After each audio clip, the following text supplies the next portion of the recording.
महिष्मती का नाम आज भी लोगों के जुबान पर है। अमरेंद्र बाहुबली के बलिदान के बाद उसके पुत्र महेंद्र ने अपनी मां के साथ एक नई जिंदगी बसाई। लेकिन राजा बनने से पहले उसके जीवन में एक ऐसी रात आई थी जहां उसने मौत को जगाया था।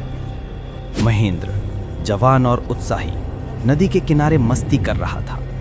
एक दिन वो पहाड़ी के उस पार गया जहां कोई नहीं जाता। पीढ़ियों से लोग कहते आए थे, वहां एक श्रापित महल है जहां रात को दिए खुद जलते हैं। जिज्ञासा के चलते महेंद्र चला गया। जंगल के बीच झाड़ियों से घिरा एक पुराना महल था। टूटे हुए मीनार, पत्थरों पर लिखे अजनबी चिन्ह। महेंद्र धीरे से अंदर घुसा। हवा ठंडी थी, लेकिन अंदर कुछ गर्म सा महसूस हुआ, जैसे कोई सांस ले रहा हो। उसने देखा एक सिंहासन धूल से ढका हुआ और उसके सामने एक नकाब, सुनहरे रंग का, आधा इंसान आधा राक्षस। ये किसने बनाया होगा? जैसे ही उसने नकाब उठाया, हवा तेज हुई, मशाल अपने आप जल उठी। एक आवाज गूंजी, स्वागत है बाहुबली। महेंद्र ने नकाब को घर ले आया। देवसेना ने देखा और तुरंत पीछे हट गई। ये वस्तु तुझे कहां मिली महेंद्र? जंगल के एक पुराने महल में, बस जमीन पर पड़ा था।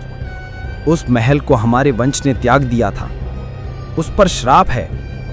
रात को महेंद्र को सपना आया। एक रक्त से भरा राजमहल, रोती हुई औरतें और एक शक्तिशाली राजा जिसे जहर दिया जा रहा है। सपने में कोई कह रहा था, हम वापस आएंगे वंश को याद दिलाने।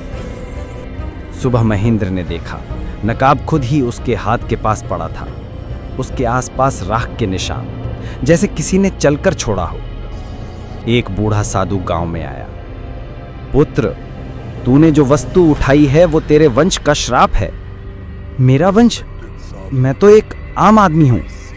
तू अमरेंद्र का वंशज है। वो महल महिष्मती का पुराना राजमहल था। वहां एक तांत्रिक में श्राप दिया था, जिससे पूरा वंश अंधकार में ढल गया। महेंद्र का मन कांप गया। मैं क्या करूं? नकाब वापस रख दे, वरना वो तुझे अपने साथ ले जाएगा। उस रात तूफान आया। महेंद्र के घर के आसपास बिजली चमकने लगी। नकाब चमक उठा और महेंद्र के सामने एक रूप बना, अमरेंद्र बाहुबली का, लेकिन आंखों में अंधेरा। बेटा, हमारा राज्य अभी तक श्रापित है।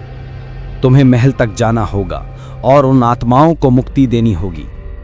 महेंद्र नकाब पहनता है। आग के लालटेन जल उठती है और वो महल के बीच पहुंचता है। महेंद्र चिल्लाता है, मैं महेंद्र बाहुबली हूं, अपने वंश को श्राप से मुक्त करता हूं। नकाब चमकने लगता है और एक एक करके सब आत्माएं रोशनी में बदल जाती हैं।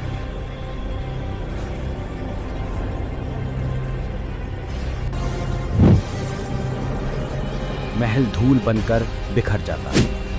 महेंद्र उठता है, अकेला। नकाब गायब, महल भी नहीं।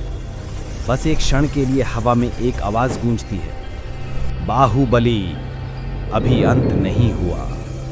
कहते हैं हर राजवंश के साथ एक श्राप छुपा होता है। महेंद्र ने एक तोड़ा, लेकिन हर अंधेरा अपनी नई रूप में लौट कर